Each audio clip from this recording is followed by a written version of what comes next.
যেই জাতি কল্যাণ চায় না ওই জাতির ঘাড়ে আল্লাহ জোর করে কল্যাণ চাপিয়ে দেন না।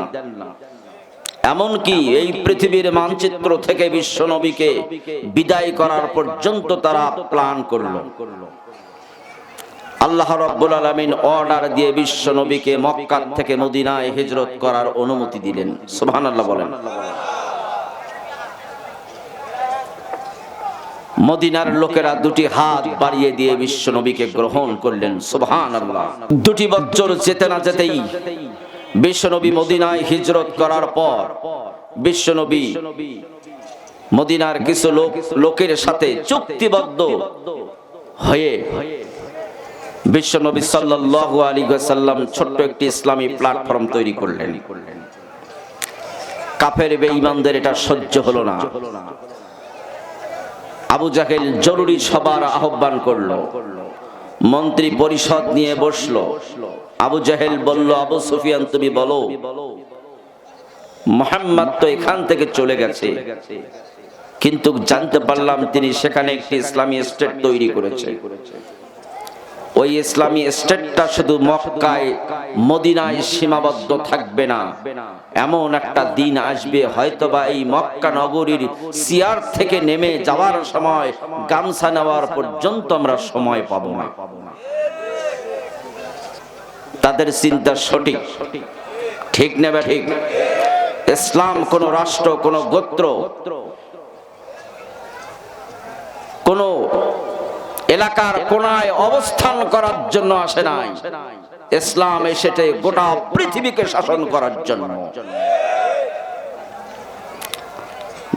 আল্লাহর দায়িত্ব যারা পালন করবে, যারা আল্লাহর গোলাম, যারা নিজেকে ঘোষণা করেছে আমি মুসলিম, আত্মসমর্পণ করে দিয়েছে, গোটা পৃথিবীর নেতৃত্ব এই ঈমানদারেরাই দিবে। আবু জাহেল আবু সুফিয়ানকে জিজ্ঞাসা করলো, আবু সুফিয়ান এক্ষুনি পদক্ষেপ গ্রহণ করতে হবে। এক্ষুনি যদি ইসলামী স্টেটটাকে এই মুহূর্তেই যদি গুড়িয়ে না দেওয়া হয়, এমন একটা সময় আসবে কাবার চত্বরে ইসলামের কালিমার পতাকা পথ করে উঠবে। আবু সুফিয়ান বলল, কি করা দরকার? এখন এই যুদ্ধের জন্য প্রস্তুতি নাও। কেমন একটি নব নির্বাচিত একটি ইসলামী স্টেট, যে মানুষগুলো মক্কা থেকে হিজরত করে মদিনায় চলে গিয়েছে, অর্থ সম্পদ বলতে যাহা বুঝায় সব পরিত্যাগ করে শুধুমাত্র ঈমান নামক সম্পদটা নিয়ে মদিনায় হিজরত করেছে। কথা বলেন ঠিক না ঠিক? ঈমানদারি এত সোজা জিনিস নয়, ঠিক না বা ঠিক? ঈমানদারি যদি সস্তা জিনিস হতো, পাইকারি হারে মানুষ জান্নাতে চলে যেত। তা নয়। বিশ্ব নবী বলেছেন, কাল কিয়ামতের ময়দানে আদম আলাইহিস সালামকে বলা হবে, হে আমার পয়গম্বর, তোমার ছেলে মেয়েদের মধ্য থেকে 1000 মানুষের মধ্য থেকে একজন করে মানুষ তুমি বেছে বের করো, আর 999 জন লোক জাহান্নামে চলে যাবে। জান্নাত এত সস্তা জিনিস? জান্নাত ক্রয় করতে গিয়ে স্ত্রীকে বিধবা করা লেগেছে। কথা বলেন ঠিক না বেটি? মাতার কলিজার টুকরা সন্তানকে হারিয়েছে, ভিটা বাড়ি জায়গা জমিন সব হারিয়েছে, ব্যবসা বাণিজ্য দোকান পেটের তালা জড়িয়েছে, চাকরি থেকে বঞ্চিত হয়েছে, তারপরেও ঈমানের রাস্তা থেকে এক চুল পরিমাণ এদিক ওদিক হয় না। পারবেন আপনারা? পারবেন? আওয়াজ দিয়ে বলেন, পারবেন আপনারা? যদি পারেন তাহলে জান্নাতের আশা করা যায়। সুবিধাবাদ জিন্দাবাদ এমন লোকের স্থান, কোন কাপুরুষের স্থান ইসলামের মধ্যে নেই। মুসলমানরা সব সময় সিংহের মতোই হয়, সিংহের মতন 1.5 ঘন্টা বাঁচতে চায়, মির্জাফরের মতন 500 বছর বাঁচতে চায় না। আবু জাহেলের সিদ্ধান্ত অনুযায়ী প্রস্তুতি গ্রহণ করলো, মক্কার ইসলামী স্টেটটাকে ধূলিকণার সাথে তারা মিশিয়ে দিবে। অস্ত্র বলে সুসজ্জিত হয়ে 1000-এর বাহিনী মক্কা থেকে তারা রওনা করলো মদিনার দিকে। বিশ্বনবীর কানে আওয়াজ চলে গেল। খবর পাওয়ার পর বিশ্বনবী সাহাবীদেরকে বললেন, সাহাবীরা তোমরা প্রস্তুতি গ্রহণ করো, হয় জীবনের বিনিময়, তোমাদের রক্তের বিনিময়, সম্পদের বিনিময়, এগুলোকে বিসর্জন দিয়ে হয় ইসলামকে রক্ষা করো, আর অথবা ইসলামকে বিসর্জন দিয়ে জীবন রক্ষা করো। তোমরা কোন পথ বেছে নিবে? সাহাবীরা আওয়াজ দিলেন, ইয়া রাসূলুল্লাহ, জানমাল, বিবি, বাল বাচ্চা, সম্পদ বলতে যা বোঝায় সব কুরবানি দিতে রাজি, কিন্তু ঈমান থেকে এক চুল নড়তে রাজি না। সুবহানাল্লাহ বলবেন না? 313 জন মুজাহিদ নিয়ে, পূর্ণ বয়স্ক সবগুলাই নয়, এর মধ্যে কিশোর ছিল, যুবক ছিল, বৃদ্ধ ছিল, সব মিলিয়ে 313 জন। বিশ্বনবী সাল্লাল্লাহু আলাইহি ওয়াসাল্লাম 313 জন লোক বদরের প্রান্তরে নিয়ে হাজির করে সিজদায় পড়ে আল্লাহকে বললেন, মুমিনদের দরখাস্ত, সাহায্যের দরখাস্ত কার কাছে করবে? আওয়াজ দিয়ে বলেন, কার কাছে করবে? আর কাফের বেঈমানরা, মুনাফিকের বাচ্চারা, তারা সাহায্যের দরখাস্ত আমেরিকার কাফেরদের কাছে করবে। কথা বলেন ঠিক না ঠিক? বিশ্বনবী সাল্লাল্লাহু আলাইহি ওয়াসাল্লাম সিজদায় পড়ে আল্লাহ বলছেন, আল্লাহ 15 বছরে যতটুকু সম্পদ আমি অর্জন করেছি, এই 313 জন সম্পদ নিয়ে বদরের প্রান্তরে তোমার দিনকে রক্ষা করার জন্য, ইসলামী স্টেটটাকে টিকিয়ে রাখার জন্য 313 জন মানুষ আমি এখানে হাজির করেছি। তুমি যদি সাহায্য করো, আল্লাহ তুমি যদি চাও ইসলামটা কিয়ামত পর্যন্ত থাকবে, তোমার পক্ষ থেকে সাহায্য করে ইসলামের বিজয় তুমি দান করো।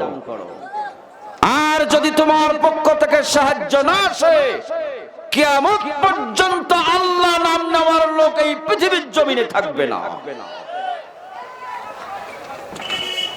জিবরাইল এসে বললেন, ইয়া রাসূলুল্লাহ, মাথা উঠান। নবীজি মাথা উঠিয়ে দেখলেন, জিবরাইল আলাইহিস সালাম বললেন, আপনি আকাশের দিকে তাকান। বিশ্বনবী আকাশের দিকে তাকিয়ে দেখলেন, ফেরেশতারা অস্ত্রবরে সুসজ্জিত হয়ে তারা আকাশ থেকে জমিনে নামতেছে মুসলমানদেরকে সাহায্য করার জন্য। এই মাপের ঈমান যদি আজও মুসলমানেরা অর্জন করে, ক্ষমতা বলে নয়, টাকার বলে নয়, শক্তির বলে নয়, ঈমানের বলে বলিয়ান হয়ে আজও যদি এই ময়দানে এসে ঈমানদারেরা ইসলামের জন্য আল্লাহর কাছে সাহায্য চায়, আজও আল্লাহর পক্ষ থেকে ফেরেশতা দিয়ে সাহায্য করে মুসলমানদেরকে বিজয় দান করবেন, এই ওয়াদা আমার আল্লাহ করেছেন। বিশ্বাস হয় না? কথা বলেন, বিশ্বাস হয়? আমার ভাইরা, আল্লাহর পক্ষ থেকে সাহায্য করে আল্লাহ রাব্বুল আলামিন বদরের প্রান্তরে মুসলমানদেরকে বিজয় দিয়ে দিলেন। সুবহানাল্লাহ বলেন। পরাজয়ের গ্লানি নিয়ে আবু সুফিয়ানের নেতৃত্বে কাফের বেঈমানরা মক্কার দিকে রওনা দিল। কিছুদিন পর তারা চিন্তা করলো, এভাবে ছেড়ে দেওয়া যায় না। আবার প্রস্তুতি গ্রহণ করতেছে তারা। তাদের মন্ত্রী পরিষদ থেকে একজন বলল, আবু সুফিয়ান, এবার মদিনা আক্রমণ করার পূর্বে মুসলমানদেরকে দুর্বল করে দিতে হবে। আবু সুফিয়ান বলল, কিভাবে? ইহুদিরা তো আমাদের বন্ধু, কাফেরদের বন্ধু কে? ইহুদিরা। কথা বলেন। গোটা পৃথিবীর মুসলমানদের জন্য আতঙ্ক একটি জাতির নাম, তারা ইহুদি। কথা বলেন ঠিক না ঠিক? গোটা বিশ্বেই যত কুন্দম, যত দাঙ্গা হাঙ্গামা সৃষ্টি করতেছে, এগুলো জন্মই দিচ্ছে ইসরায়েলের ইহুদিরা। তখন আক্রমণ করার পূর্বেই তারা প্ল্যান তৈরি করলো, ইহুদিদেরকে দিয়ে মুসলমানদেরকে দুর্বল করতে হবে। ইহুদিদের মধ্য থেকে কিছু মানুষ ঈমান আনলো। আসলেই তারা ঈমানদার? কথা বলেন, ঈমানদার নয়, লেবাস পরিয়েছে। ঈমানদারের অভিনয় করতেছে। মদিনার মুসলমান আনসার যারা ছিল তারা ছিল কৃষিজীবী। মক্কা থেকে হিজরত করে সাহাবীরা যখন মদিনায় পৌঁছলেন, ওই আনসারেরা তাদের জমিগুলো 1 ভাগ 2 ভাগ করে ছেড়ে দিলেন।